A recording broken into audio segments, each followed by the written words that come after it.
Morning guys, for today's video ito nag-prepare tayo ng mga prutas at gulay for juicing.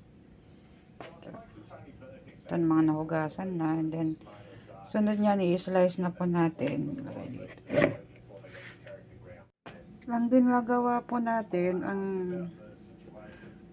usually 5 to 5 klase. Ito, celery, carrot, apple, saka capsicum,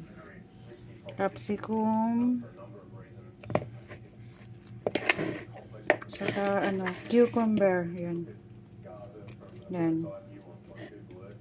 5 klase po yung ginagawa natin. Slice muna natin, and then pagkatapos may slice, i-ano natin sa juicer, salang. Yan guys, umpisa na natin.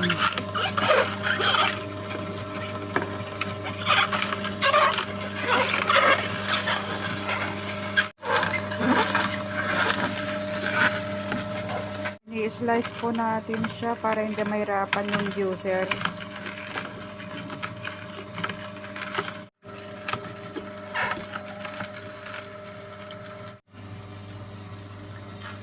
Best consume siya guys within the day or the day after na nag-use nyo siya. Yung pinaka the best na inumin nyo siya.